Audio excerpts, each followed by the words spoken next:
প্রশ্ন যখন তুলছ যে আমি কোনো নারীর পেটে জন্মাইছি কিনা, তবে শুনে যাওয়া আমি 7 জন্মে আমার মায়ের মতো হতে পারবে কিনা। 3 বছর বয়সে মা হারাইছি। মায়ের চেহারাটা কেমন মনে পড়েন, তবে বাবার মুখে শুনছি খুব ভালো মানুষ ছিলেন, কোনোদিন কাউকে একটা বড় কথা বলতেন না। অভাবের সংসারে 12-13টা গরু পালত, 8-10টা ছাগল পালত, হাঁস মুরগির তো অভাব ছিল না।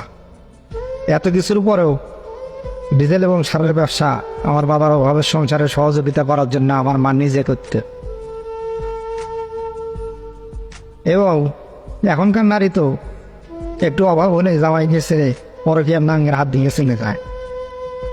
এখনকার তোমার মতো নারীরা একটু অভাব হলেই স্বামীকে সাহায্য করাতে দূরের কথা, পরকীয়া নাঙ্গের হাত ধরে আরেক জায়গায় বাচ্চা ফেলে চলে যায়। এত কিছুর পরেও অভাবের সংসারে আমাদের কাপড় এবং আমার বাবার শার্ট পাঞ্জাবি আমার মা লেগে বানে। এখনকার নারীরা মার্কেট করতে করিয়ে দিতে না পারলেও আরেকজনের নিচে শুয়ে তার কাছ থেকে মার্কেট করে নেয়, এমন বহুত দেখছি।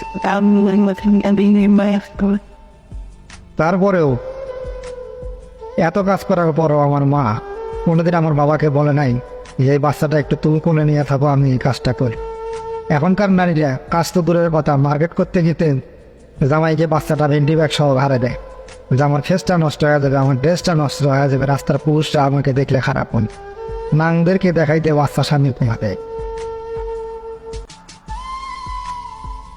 শুনেছি 88 সালের বন্যায় থাকার জায়গা ছিল না, কলা গাছের ঘুরা বানাইয়া সেখানে মাটি ছিল কয়টা, রান্না করে খাওয়ার মতো কিছু ছিল না।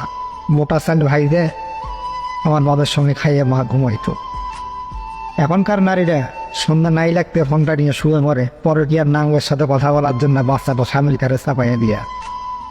আমার মা বাচ্চা সামলাইয়া আমার বাবা এত পরিশ্রম করে আসার পর হাত পা মাথা টিপে দিতে যাতে আমার বাবার ঘুমে ডিস্টার্ব না হবে। আমার মাকে নিয়ে প্রশ্ন তোলা, আগামী 7 নয় 14 বার জন্ম নিয়ে তুমি আমার মায়ের মতো হতে পারবে না। বর্তমান সমাজে পুরো পৃথিবী মিলে একটা নারী আমার মায়ের মতো নেই।